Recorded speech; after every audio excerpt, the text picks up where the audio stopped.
Hi, I'm making a quick video after watching Paul McWhorter's Raspberry Pico W lesson number 11.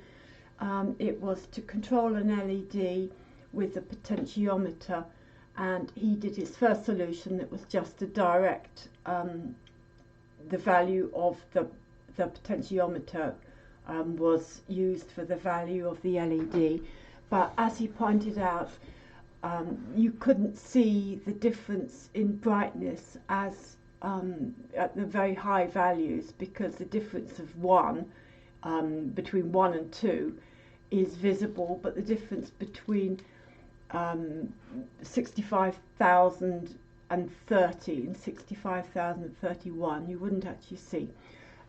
So that's what I'm doing, because I don't like having hard-coded values in programs. So this is kind of what Paul did. That the full brightness, he was saying, is an arbitrary constant that we don't know what it is, that you raise to the power of 50, because he was thinking 50 steps. I mean, you have to have watched Paul's video to understand what's going on. This is just a brief recap of what he did. So then he said the full brightness is 65535 equals that, and then if you want to get the value of C, you just raise each side to the power of 1 over 50, because that will get rid of it. So you've got 65535 raised to the power of 1 over 50, and then you've got C raised to the power of 50 raised to the power of 150, which you multiply. If you raise a power to a power, you multiply them, so that comes to 1, and then so you have to move C over to that side, so C equals 65535 raised to the power of 150. That's what he did, and then he worked out what that value was that he put into the program. But I thought, nah, you don't want to do that. Then he also said that the exponential value equals 50, which is the number of steps, divided by the maximum value multiplied by the pop valve. Great.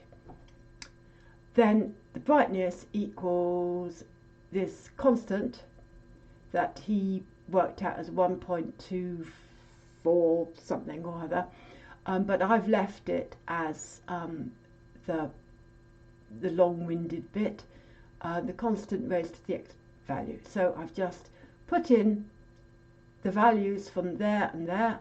So I've got brightness equals that raised to the 1 over 50, and then I raise that to the 50 over that. And if you see, that's a 1 over 50 raised to a 50, you multiply them up together, you get rid of them, and that looks a lot simpler. And it also demonstrates that it doesn't matter how many steps you have. You could have 171 there, and it would still work out the same, because it all got rid of. So there we have what he did. Brightness equals that raised to the power of the pop valve. Now I use sorry, I'm suffering from COVID at the moment. I'm using the picozero library because it's an awful lot simpler, and it means that the values of the potentiometer and for the LED actually go from 0 to 1 instead of 0 to 65535, because it saves a lot of typing. Therefore my brightness, I can just take out the 655 thing, so I'm raising 2 to the number, raising to the power of pop valve. Don't have to worry about anything like that. So I will just show you what I mean. Using a pico value, a picozero, the values are range 0 to 1.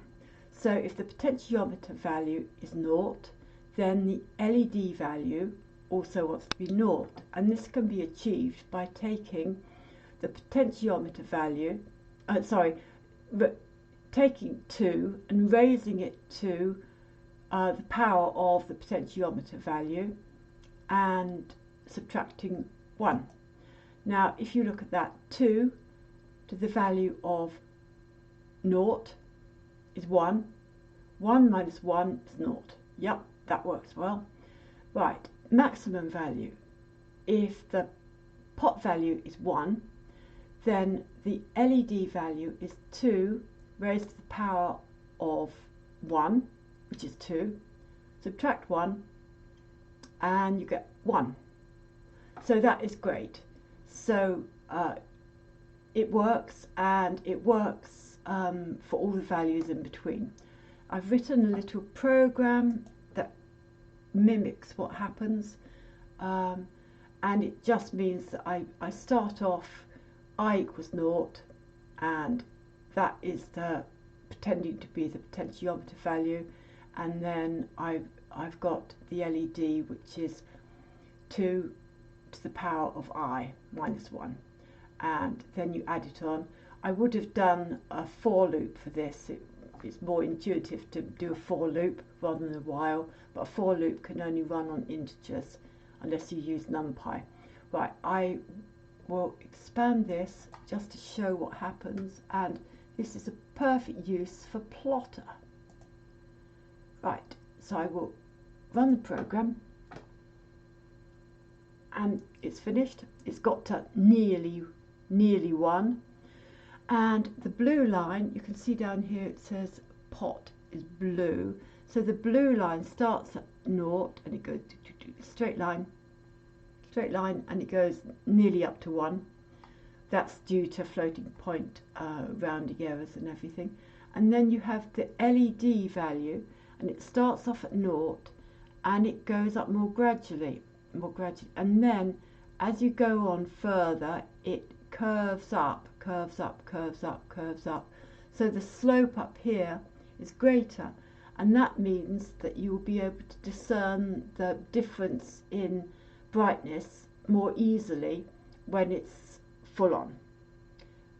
Right, that's just to show you that it did actually work. Now my program.